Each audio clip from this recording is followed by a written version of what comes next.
Jackie Lee is a great hugger, and that's not just a footnote to a long emotional journey for the comeback singer. Devastating loss, 2 cancer battles, the end of a long relationship, and a professional split from his record label left Lee leaning on family. To a point to where it was physically, I needed someone to lean on.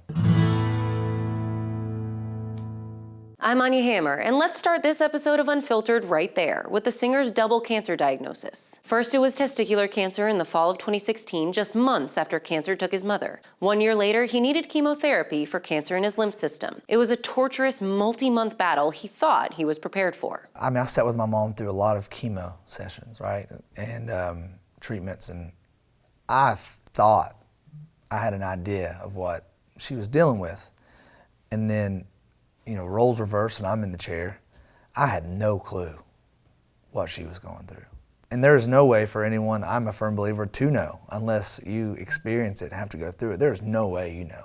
I just really wanted to make her proud because that's how she raised me. She raised me to be tough. She raised me to be respectable and to, when life throws, bad stuff at you, deal with it. Since sharing his cancer story publicly in May, Lee has found inspiration in the response of friends in and outside of the industry and fans. Some stories brought him to tears, like one he shared on Instagram about a girl wishing she could be with her mom again, but the tears are healing. That's the kind of stuff that I don't care how tired I may feel in the next year, 10 years, 30 years of talking about this.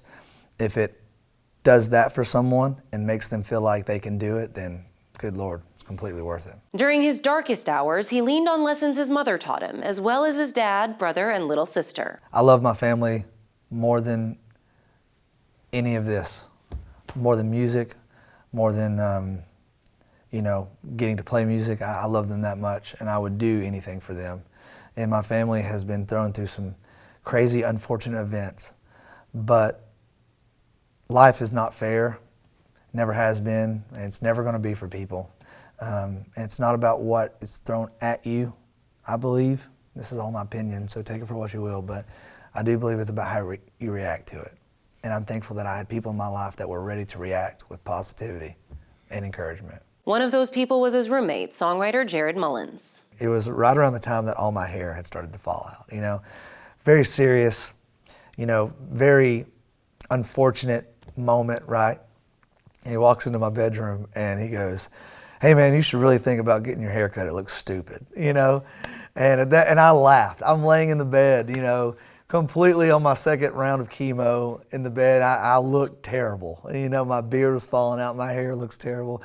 And he goes, "Hey man, you should really think about," he's like bringing me food and water, he's taking care of me hand and foot. But he said, "Man, you should really think about getting your hair cut. It looks stupid," and it made me laugh and it gave me encouragement. And so I'm thankful for people like that in my life as well, that I was going through some really heavy stuff, but he never stopped, treating me the same way. Click on this link to hear Comeback, a song with ties to Lee's mother, LaDonna, a woman who wrote "Your setback is a setup for a comeback" on a Post-it note used in the music video. June 4th, 2018 marks 2 years since her passing. His final words reflect both the bitter and sweet of grieving, something the 26-year-old is still very much in the middle of dealing with. Every single day it feels like it happened last night.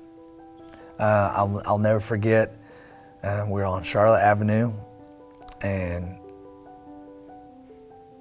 the toughest thing in my life was driving away from that place that night and being in the car with my family. And I just remember feeling blackout.